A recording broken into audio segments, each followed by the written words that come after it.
The sound of a sleek, roaring engine filled the quiet neighborhood street. But it wasn't moving. Instead, a brand new 1969 Mustang Boss 429, gleaming in midnight black, sat stranded under the hot afternoon sun.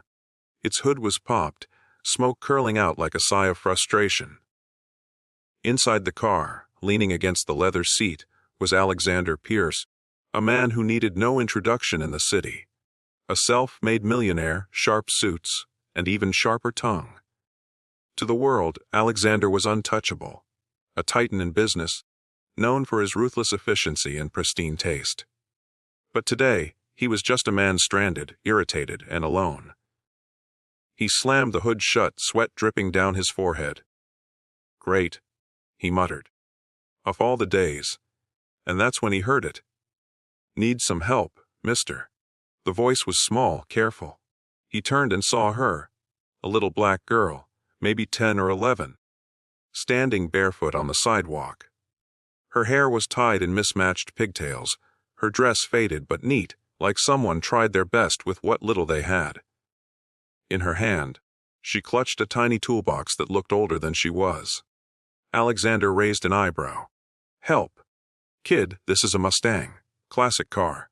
Not a bicycle." She didn't flinch. She just set her box down and said, "My daddy taught me engines before he went away. I can fix it. At least I can try." Something in her tone, earnest, steady, made Alexander hesitate. He wanted to wave her off, but instead, he found himself stepping aside. "All right then, little mechanic. Show me what you've got."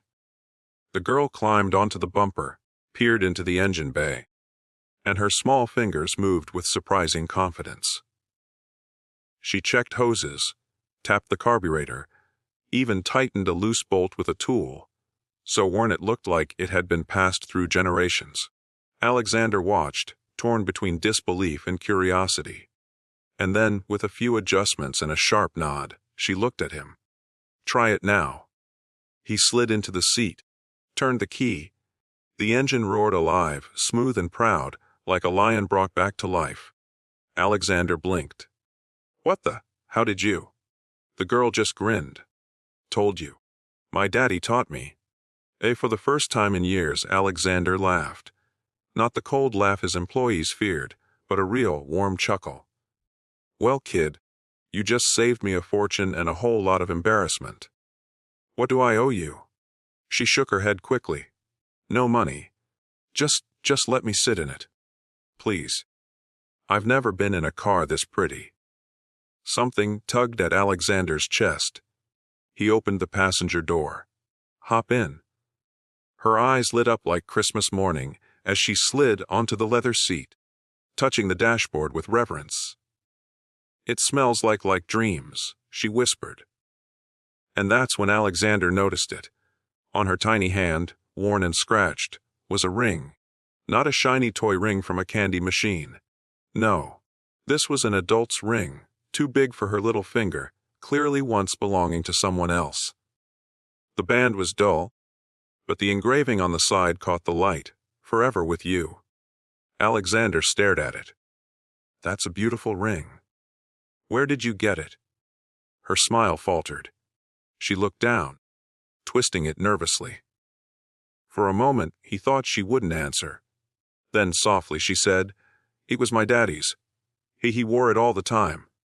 Before he left." Alexander felt his breath hitch. "Left, you mean?" The girl's voice wavered, but she stayed strong. "He was a soldier. He promised he'd come back.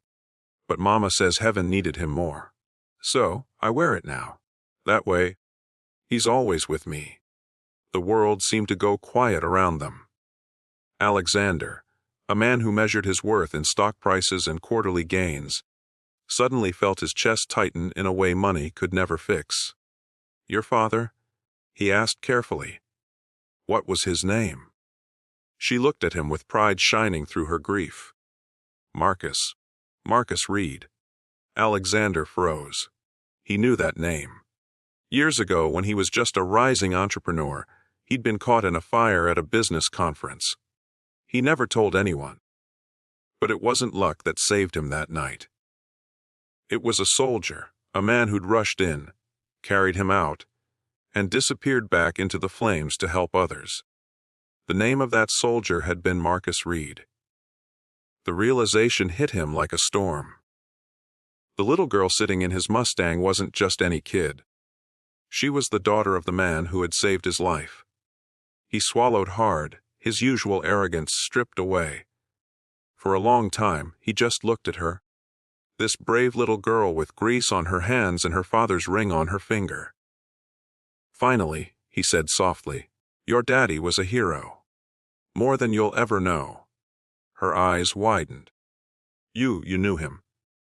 Alexander nodded, voice breaking. "He saved me, years ago. I wouldn't be here if not for him. And now his daughter just saved me again." Tears welled in her eyes, and for the first time Alexander didn't hide his own. He placed a hand on her small shoulder. "Listen, kid. From now on, you're not alone. Your father's bravery, his legacy, it's alive in you. And I'm going to make sure you get every chance, every dream he would have wanted for you." That day, Alexander didn't just drive away in a fixed Mustang. He drove away with a new purpose. He set up a trust fund in her name, enrolled her in the best schools, and visited often, not as a benefactor, but as family. And every time he saw that ring, he was reminded wealth isn't measured in cars or mansions. It's measured in lives touched, in kindness passed on, in promises kept. The little black girl who fixed his car.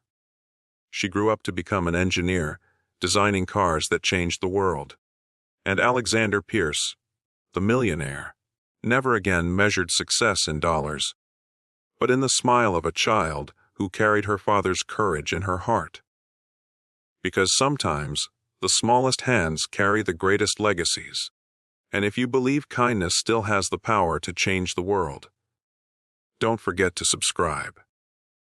Like and subscribe me channel. Thank you.